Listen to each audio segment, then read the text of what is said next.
Hi folks, a very good afternoon. It's Tuesday, April 28th. Once again, this is your friend and host of Easy Coaching, Prof. Zach. I'm coming to you with a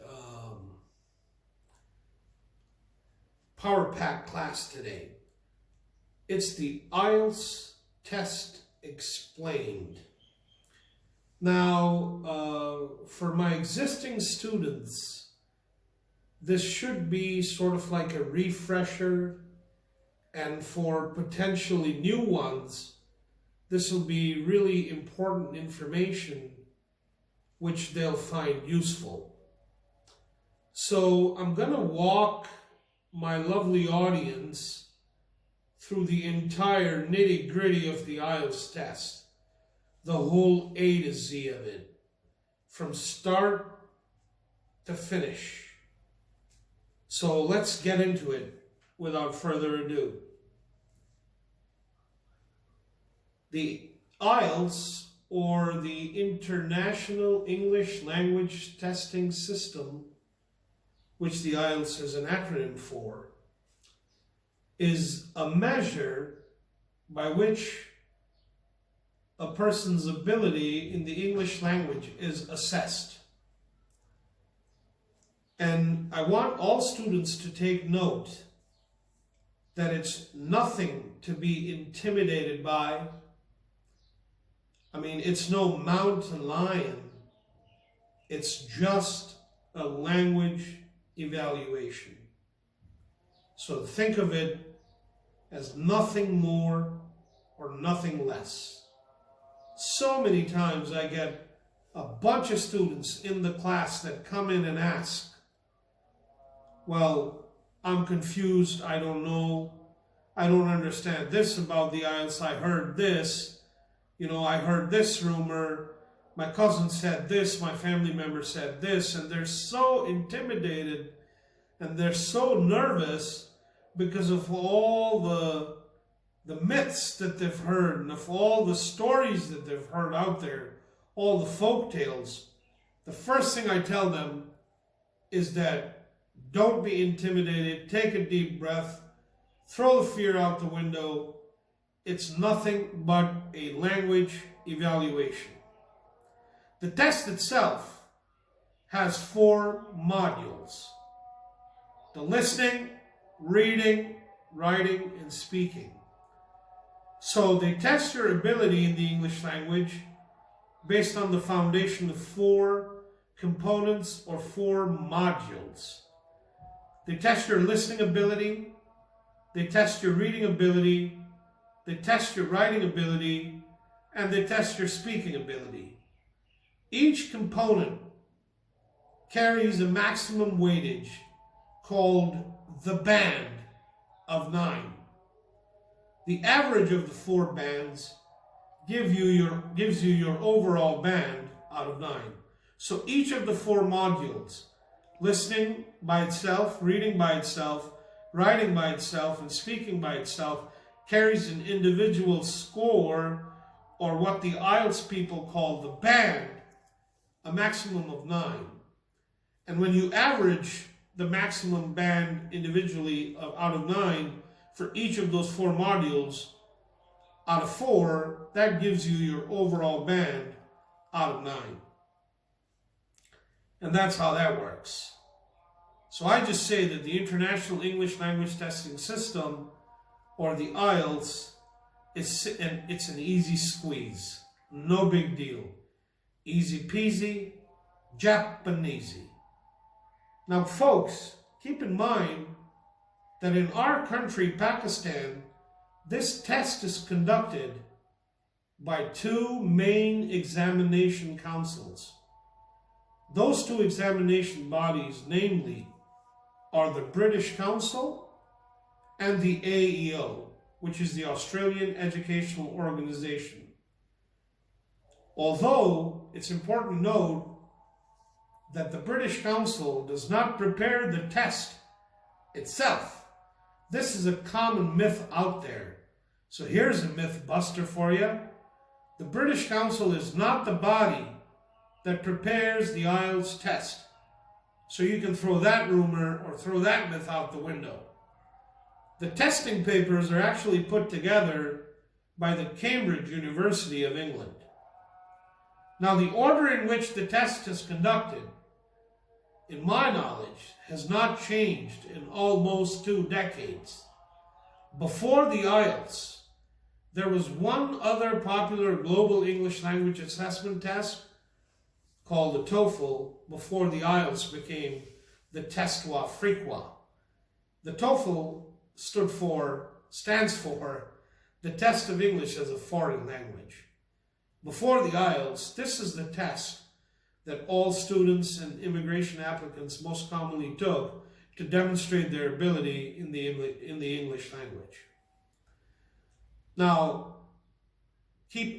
make note that there are 2 versions of the Ielts test, out of which applicants have to make a choice: the academic Ielts test and the general Ielts test. The academic visa seekers, like study abroad visa seekers, students who want to go abroad on research and scholarship merit, such visa seekers and of that nature all attempt the academic version of the test, whereas all immigration applicants to foreign countries and vocational or training diploma and spousal visa seekers would attempt the general Ielts test. Now, the order in which the test is conducted always has the listening test as the first criteria of evaluation. So the test kicks off with the listening evaluation, followed immediately by the reading test and then the writing assessment, respectively. The speaking test, on the other hand, is conducted and evaluated on a separate day at a separate venue from the listening, reading, and writing tests. The day and time of the speaking test separately is communicated in advance by the British Council via text, phone, or email, or all 3. The 3 reading sections and the first writing task, which is called the graph report in the academic version and letter writing in the general version of the test, are different for the academic and general versions of the Ielts test. There are no other differences in the format of the test. The second writing task, called the essay, might vary in the level of difficulty, but that's about it. Now that I've given you a general introduction of the test, I've familiarized you with what the test itself stands for, what it represents, how it's conducted in a foreign country like ours, and what it's all about. That should have quelled some myths right off the get-go. Now, I'm going to start discussing each individual module one by one. So getting right into the listening test, I want to start by telling the students that the listening test has 4 sections. Each of the sections in the listening test has 10 questions, which brings the total questions required to be attempted to 40. Both academic and general training test takers take the same listening test. There is no difference, so they're marked the exact same way. The total duration of the test is 40 minutes.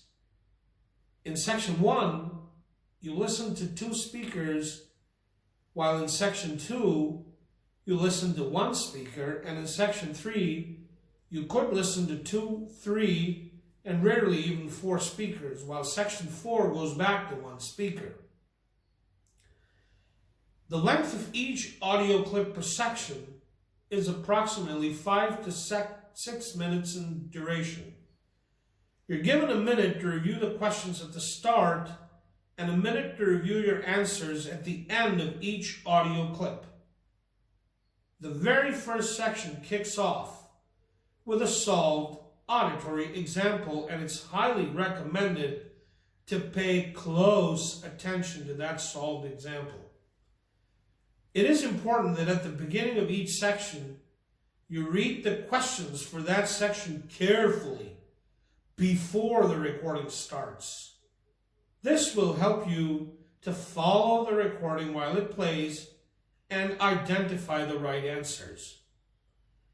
Once you complete a section, it is always recommended and better to look ahead and read the questions for the next section than to worry about the section just solved. Continuing with the listening test. You'll sometimes have a list of options to choose from for your answers. The possible answers might be listed in alphabetical order and not necessarily in the order you hear them. So the recording in the audio clip flip-flops, meaning it goes on top of the information that it's telling you back and forth, but it's always in alphabetical order.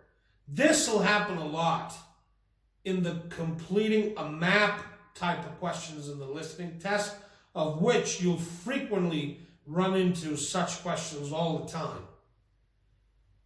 Throughout the duration of the listening test, there will be a range of accents, but the main accents will probably be British and Australian.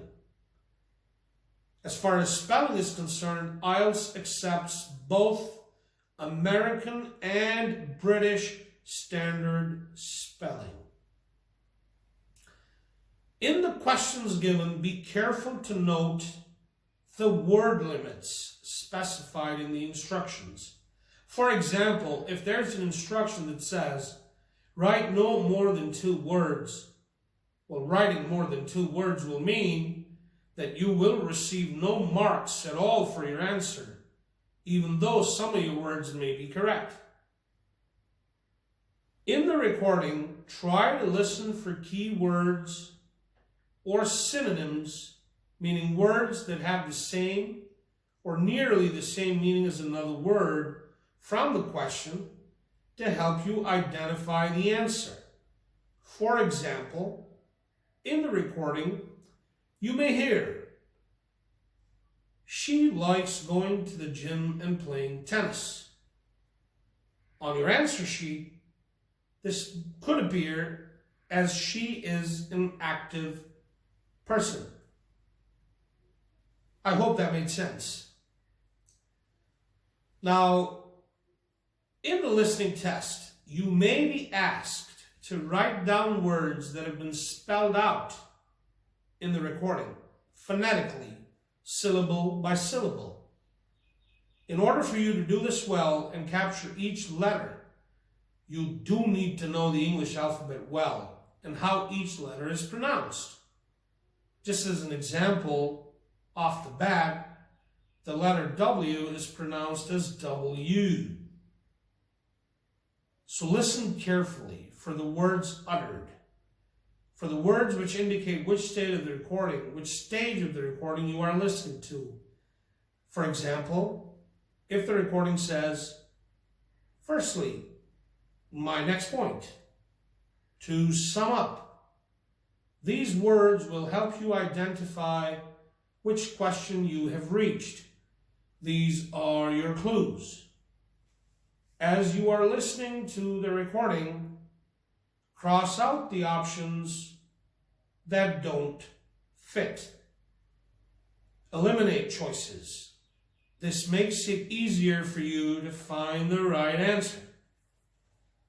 If you are writing dates as an answer to any question, remember that there are several ways which are correct to write them. For example, 24th April, April 24, and 24 April are all correct formats. If there are questions you cannot answer, forget about them and move on to the next question. That's going to help you stay calm and positive.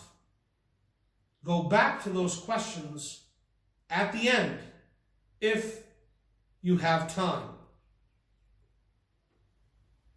Also note that after the last recording has ended, that is, you reach the end of section 4 at question number 40, you're given an additional 10 minutes to transfer your answers from the listening question booklet to your listening answer sheet.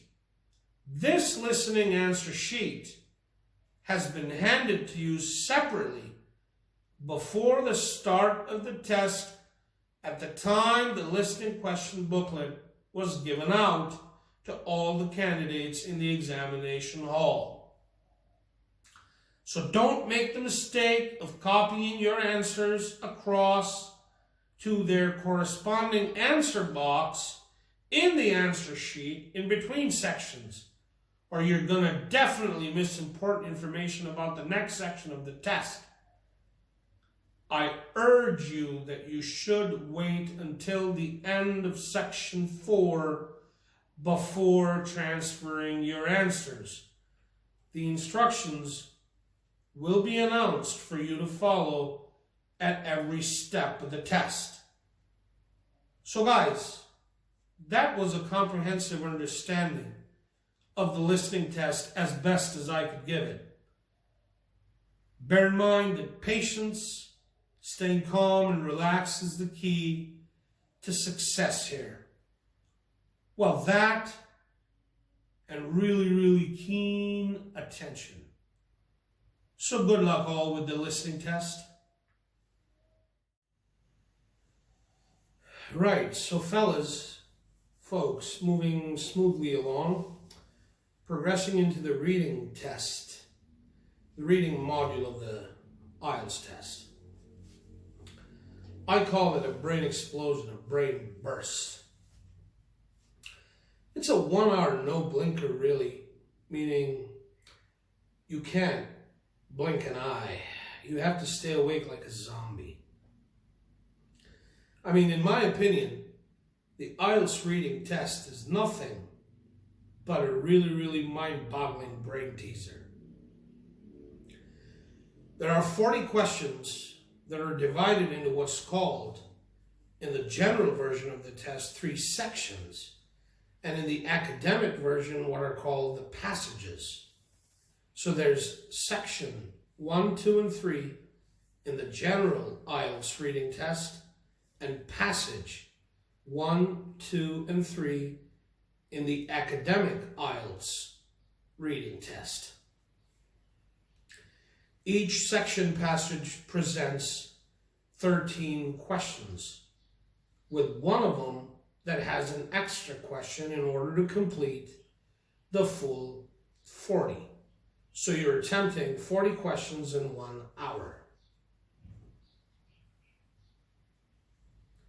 Now, considering that it's a 1 hour test, it's no rocket science to figure out then that you approximately have 20 minutes to wrap up each individual section or passage. That gives you just about, this is important to note here, that gives you just about 3 to 4 minutes for a one-time thorough read of a 350 to 400 reading passage divided into 6 to 7 sentence paragraphs in case of the academic test, and 20 minutes each to commit random chronological, time-related, date-related, and detail-related information to memory to solve the questions on the first 2 sections of the general Ielts reading test. The third section of the general Ielts reading test is identical in format to all the 3 passages of the academic reading test. However, while solving the passages and the sections, you will need to keep going back and forth between the questions and the section or the passage, because keep in mind that this is a handwritten test. Until only recently, they've just now incorporated an online option to take the test online, but that also you have to go to the Examination Council's Administrative Center and take it in an examination hall. But this is so recent that most people don't even know about it. So for our purpose, we're just going to keep going with the assumption that this is still a handwritten test. For all essential practical purposes, that's really what it is. And this is why any given practice edition from the Cambridge Past Papers Study Pack, of which I'm aware that there are 13 official editions, maybe a 14th one must have been introduced in the market really recently. Study Pack comes with only 2 general reading practice tests at the back of the study pack, while there are 4 full-length practice academic reading tests in the beginning. Now, at times, the ability, the difficulty, and the cognitive awareness required on the 2 tests, meaning the general and the academic, is the same. So for preparation purposes, they can be interchangeable. The kind of questions you can expect to see are true-false, and there's also a third option in the IELTS reading test, which is called not given, and it's self-explanatory, meaning you're looking for a statement which is not given in the section or the passage. Fill in the blank questions, paraphrasing questions, match the headings or caption questions, correctly identifying dates, events, names, etc., verifying statements, and at times some easy to decipher graphical kind of questions in both reading tests combined. Excuse me. Now, it is simple. Again, this is really important information. It is simple to get a high band range in both the listening and the reading modules of the IELTS test, as they are both objective sections, and you can do this with ample practice. So in other words, what I'm trying to say is that consistent practice to acquire the innate familiarity is the underlying key to success here. Because with the writing test, it's a skills-based module, and it can be, you can teach one to get better at it, to improve at it. But you can never teach one to fully master all the pros and cons of writing. Excuse me, unless it's a skill that a candidate has already been nourishing by themselves. And that's what makes the band achievement on the writing component of the test a bit subjective and quite competitive. Plus, keep in mind that in the writing test, you have to keep all the nuances of formal written English in mind, such as spelling, punctuation, subject-verb agreement, use of prepositions, use of pronouns, sentence formation, and so on. Listening and reading are the only 2 modules of the test which are so perfect to practice and get better at that you can make up any lost ground that you're going to lose in the writing module. So my recommendation is keep practicing the listening and reading like a banshee on herbs, like a gymnast on a gym mat. Excuse me. Practice is going to make you perfect. Now, I'm going to start proceeding to describe the writing section of the test. All right, here it is. So, moving along into the writing test. This is my favorite module, being somewhat of a budding writer myself. I love teaching kids this. Now, I always say the pen writes what it observes. The writing IELTS test is a subjective module, and it happens to be my personal favorite. It's divided into 2 tasks called Task 1 and Task 2. I'll start with talking about the general IELTS first.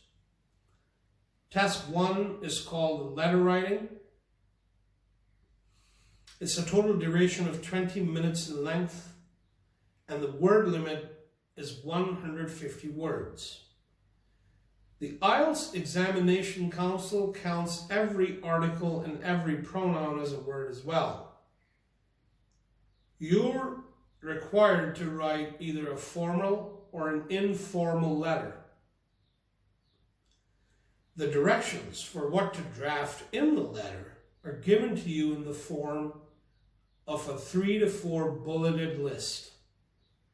Follow those instructions to a key. Follow the word limit adherence to a key as best as you can with a 10-word range upwards or downwards, because they do dock you down for not observing the word limit. Use a good selection of words, not necessarily a big selection of words, and formulate simple but effective sentences to express your thoughts and ideas. Note that sentences constructed with difficult English and the use of big English words does not score you extra points. It does not merit a high band. So keep it easy on yourself. Keep it simple yet effective. Now, examples of informal letters, obviously, are letters to friends and family, whereas examples of formal letters are letters to administrative heads of academic institutions and leaders of commercial enterprises, hotels, restaurants, so they'd be managers and corporate heads, etc. Moving towards the academic IELTS writing task 1. It's called the graph report. You have to write a 150-word report based on the illustration of one or more than one graph, which would be a bar graph, a line graph, or a pie chart, or table, or flow diagram. I say one or more because in the same illustration, you could have 2 comparative bar graphs. You could have 2 comparative line graphs. You could have 2 or 3 comparative pie charts. You could have a bar chart and a table below it. But the key to do well in the task 1 of academic IELTS writing is to mention all the evident information presented in the illustration. So if you notice any trends, any patterns, any cyclical flows, any numbers that stand out, please do make sure to incorporate those in your 150-word response. Follow all the other writing algorithms as the general test writing task 1 explained in the previous slide. The second task, or the essay writing, is the same for both general and academic versions of the IELTS test.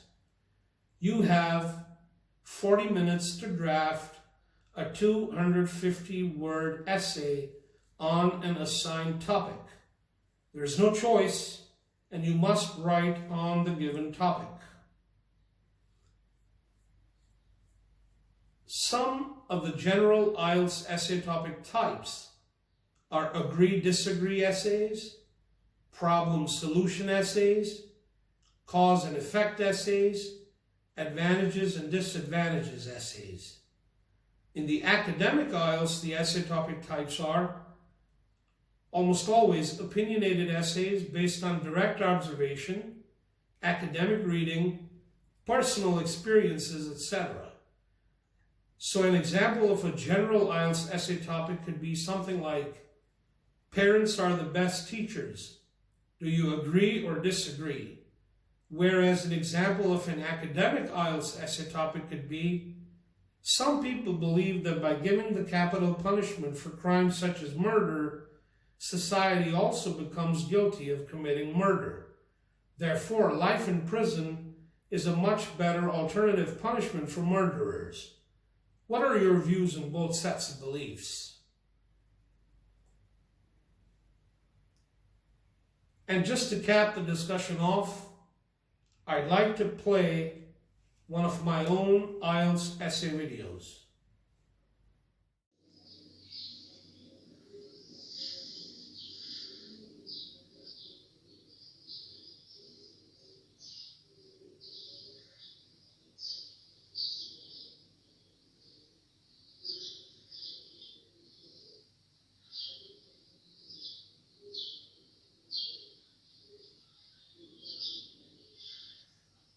Hi folks, Prof at your service again. Decided this morning that I was going to follow up my first essay video with another essay video. I hope everyone's doing great and okay. The topic I bring forward today is called Art, Censorship, and the Rights of the Artist to express their creative ideas. How far censorship can control or dictate the artist's imagination, creative ideas, if you will. I think I came across this topic quite a while back too. Like when I took the Ielts exam myself, this is almost like 12 years ago, before I was actually teaching it full-time as a profession. And I think that I came across this topic while I was preparing for the essays at that time too. So this is an ageless, it's a topic, it's a concern. Now, if I begin talking about this, I would take my memory back to this one raunchy song from this really popular movie back in the days when I was growing up in the Middle East, Persian Gulf, Dubai. I'm sure you guys are familiar with this city. And that song was, quite hysteria-invoking. It was raunchy, the lyrics were suggestive, and the song was a really popular ditty. It was a super hit all over the place. However, somebody petitioned in the censorship court, and they reviewed, and finally, well, initially, they just kind of banned the song because it was raunchiness and suggestiveness. But then later on, at the behest of the producer and the director of the movie, they kind of re-reviewed their decision, and ultimately, that song made it to the final cut of the movie. Now, I start with this example deliberately because, this kind of thing happens all the time. If you guys remember, and you take your memory back to the movie The Da Vinci Code, you'll remember that there was a furor all over the Orthodox Christian world, where there was a lot of Catholics who took the streets and protested against some of the concepts shared in the movie. However, the movie was based on a book by a really famous novelist called Dan Brown, and of course, I'm taking these names with their full respect and copyright to them. If in any way they feel disrespected or insulted, I apologize in advance, and I take back the names on air if I tend to ruffle any feathers or tread on any toes that I shouldn't be. So I'm apologizing in advance to the creative geniuses behind these works of art. My intention only is to mention these by way of example to educate the people watching today. Although I think the writer did not intend for this to hurt anyone's feelings, and neither did the movie makers. Excuse me. And I think that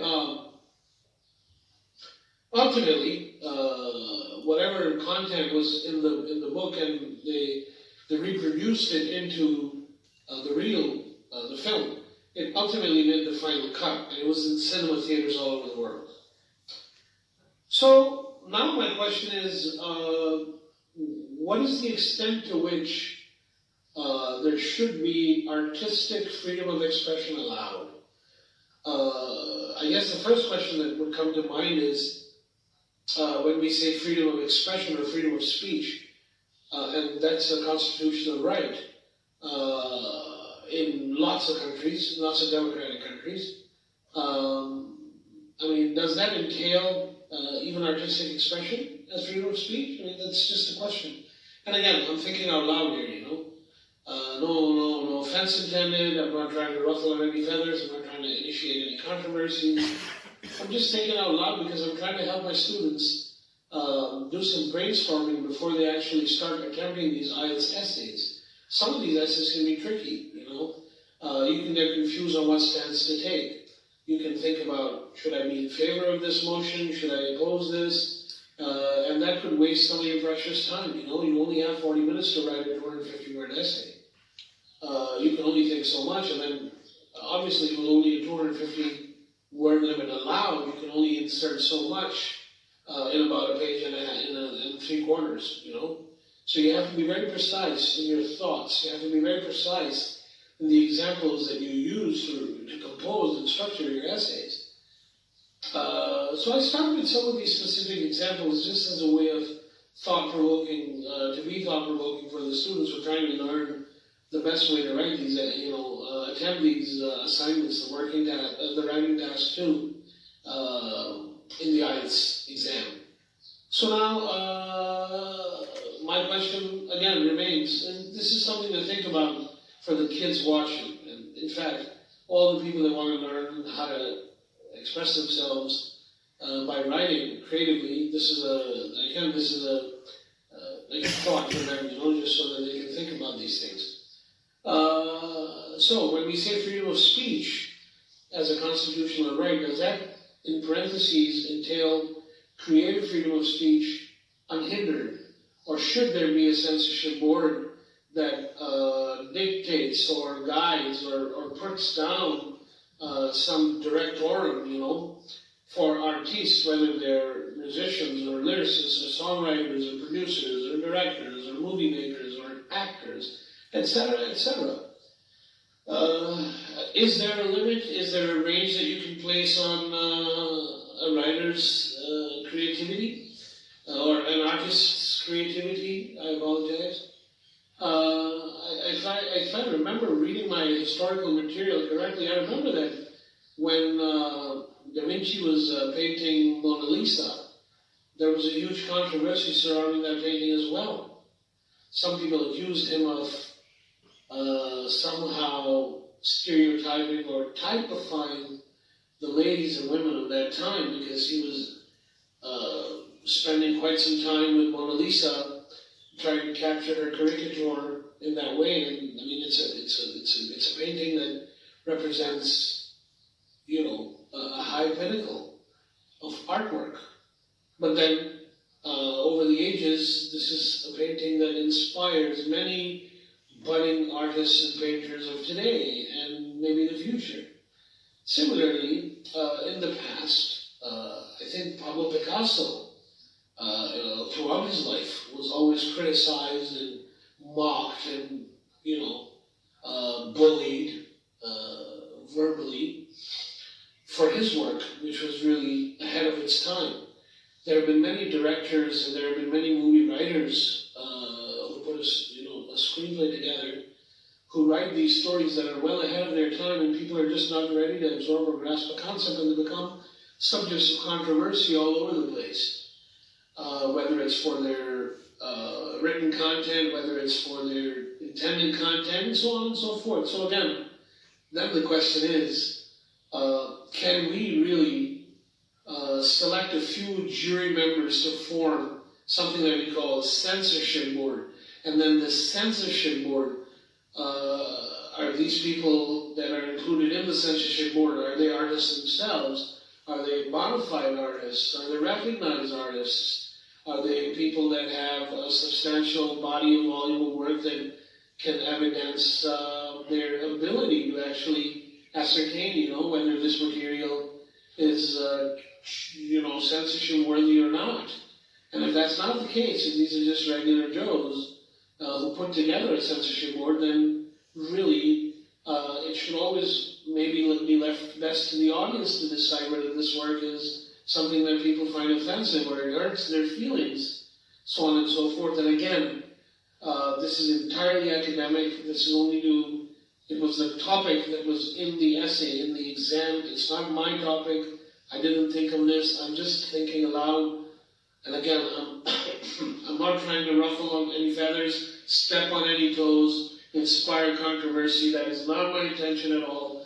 This is purely academic with the intention of provoking some thought process in this regard. Sometimes, however, human imagination can also get ahead of individuals. Like, for example, in a certain movie by a really famous director, I'm not going to say the name,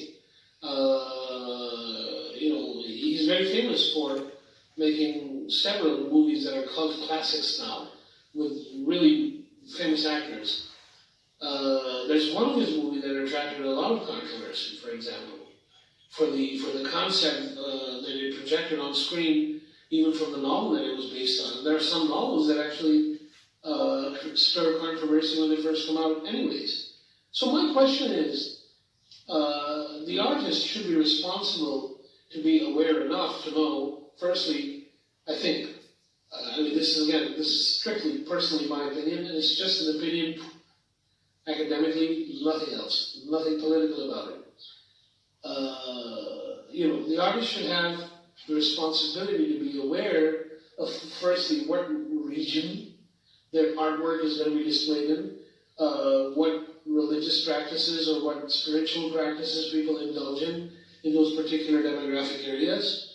Their artists should be aware and responsible of the consequences, and if they have an intention in their heart while producing that work of art to actually spark controversy, to actually, with the intention of hurting some people, with the intention of actually offending someone or stepping on their toes, I think the artist should be responsible enough then to limit the range on their own individual common law choice, natural law choice.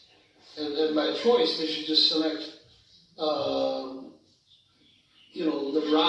the route by which they assume the responsibility for the unintentional consequences of their work, as with the intentional consequences. But again, these are two sides of the coin. There's always also that gray area, which is called the devil's advocate, that, like, for example, somebody with children's books. Do you censor their work? I mean, it's just maybe if they're drawing a picture of a dog and a fox and putting them in a certain context, should they even bother about censoring their work? This is an unending debate, and it's rather lengthy. And again, just something to give you to think about. Once again, the topic is art, artists, censorship. To what extent does the artist have freedom of expressions, rights? And to what extent does the censorship media have the freedom to limit or range their work? Prof. Zach, yet with another Ielts topic. Once again, thank you. Have a blessed day. Well, I hope everybody enjoyed that sample Ielts essay discussion. And moving into the final segment of the Ielts test, the speaking test, which I told everyone at the start of the presentation, at the start of the class, is held on a separate day at a separate venue. Now, the speaking test is usually a 10 to 14 minute test only. It's a one-on-one, face-to-face interview with an Ielts examiner, divided into 3 parts. Part 1 is the interview. Part 2 is a brief 2-minute extemporaneous speech. And part 3 is the final section of the speaking test, which is called discussion questions or follow-up questions. Meaning, in the last segment, the examiner asks 4, 5, or 6 associated questions with the extemporaneous speech topic that was assigned. as a follow-up to the topic to get more details out of the candidate. And that's usually part 1, part 2, and part 3 of the speaking test, and that's how it goes. And once again, it does not take more than 10 to 14 minutes tops. So it's basically you're in and out, and that's how simple it is. I usually put my students at ease by telling them that think of it as a random conversation with a stranger. So the speaking test should be conversational, and it should be natural. You don't have to pause and stop and gap for big words, difficult sentences. You don't have to push yourself to formulate really, really complicated sentences.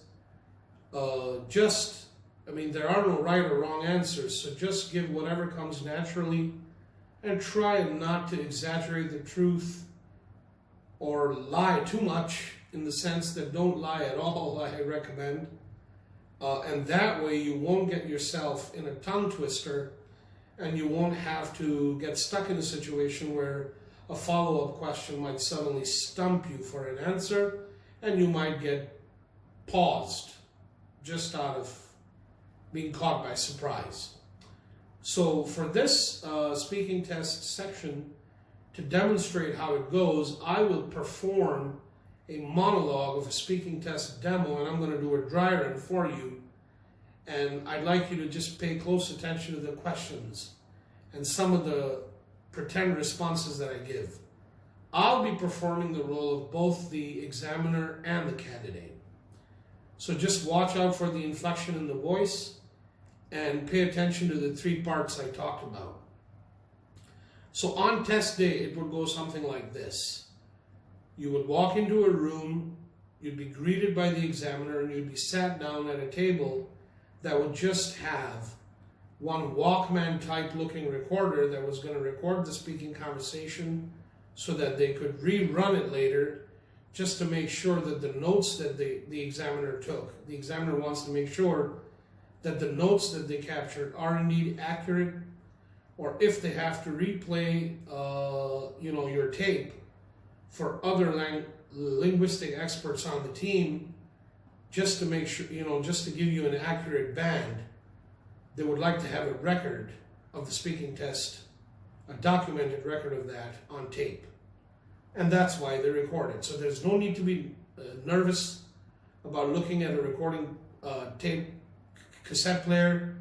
There's no need to be intimidated by it. This is not a visa interview. This is not a lie detector test.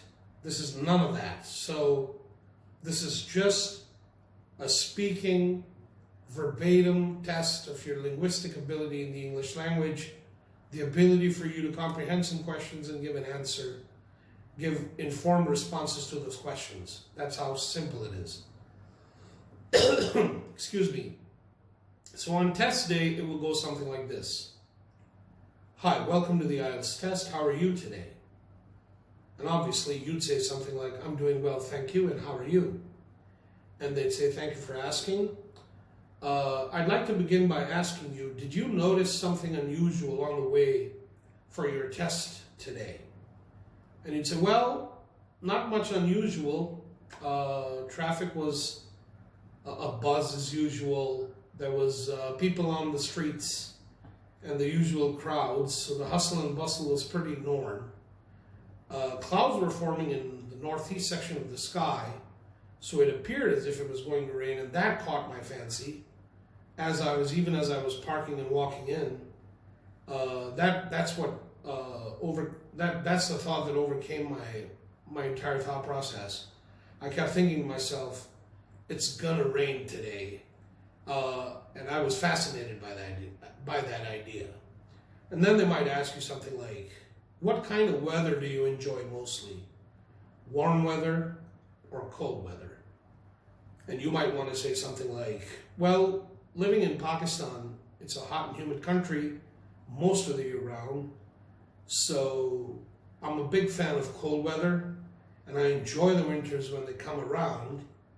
and I'd like the winters to stretch out as much as they can, because the summer season really tends to, you know, extend and stick out, especially the monsoon season months when it's really, really hot and sticky and it's extremely humid so that you're sweating all the time. And of course, the excessive rains, along with the humidity, don't make the pests and mosquito cause any easier. And then they might ask you something like, okay, well, do you travel a lot? And you might say something like, yes, I travel domestically. I travel within my country.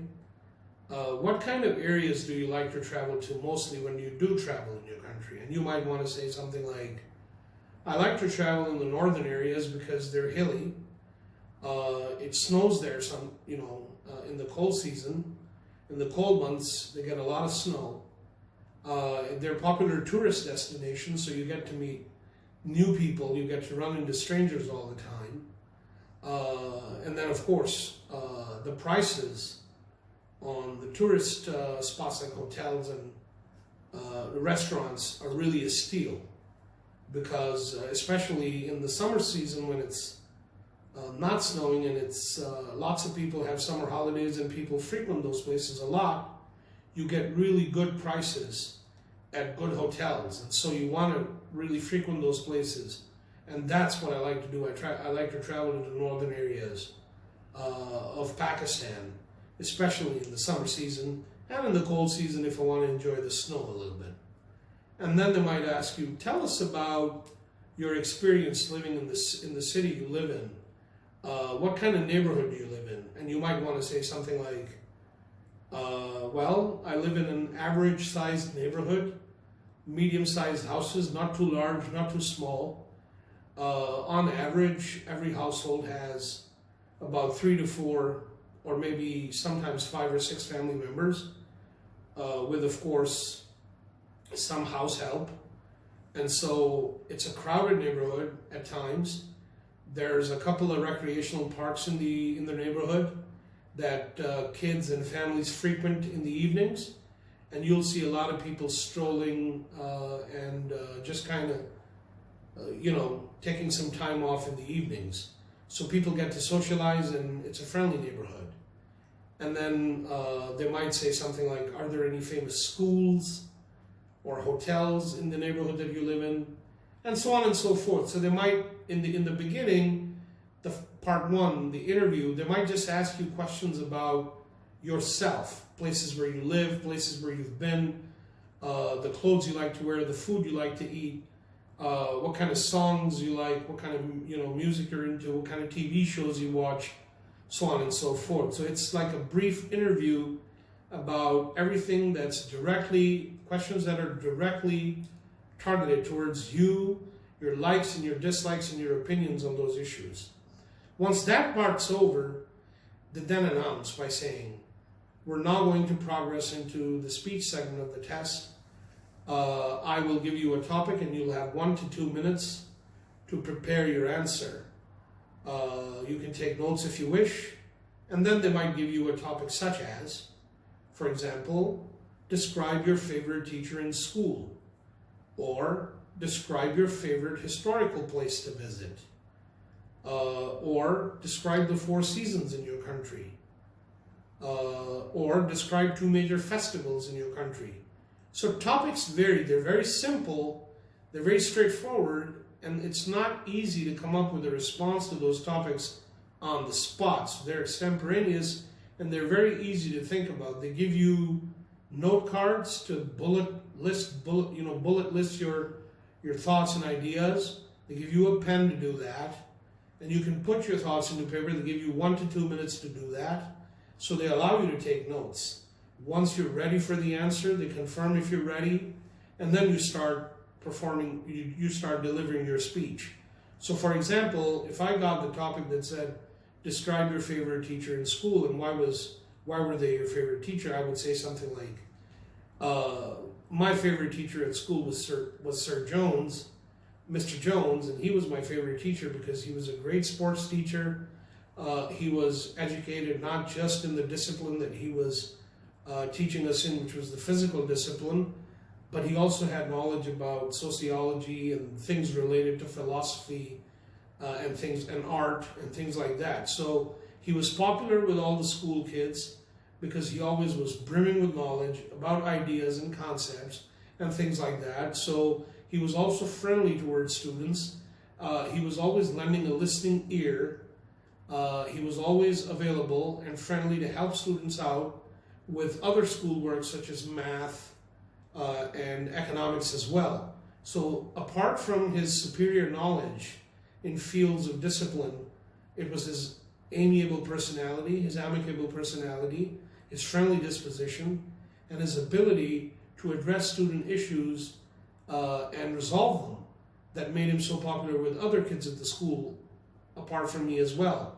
And this is why I distinctly remember Mr. Jones as an all-time favorite from my childhood, and even as an adult growing up, some of the values and some of the lessons that he instilled in me, I hold them close to my heart, and I can easily say that Mr. Jones will always be my favorite teacher at school. Once you're done with that speech, something like that, I gave you a demonstration, they would ask you a few follow-up questions such as, is private education better or is public education better? Or, should the government spend some money investing in the field of education, or should private institutions spend money to expand the field of education? Things like that. They'll just ask you 3 or 4 follow-up questions related to the field of education, the domain of the industry of academic discipline, because teacher in school is educational.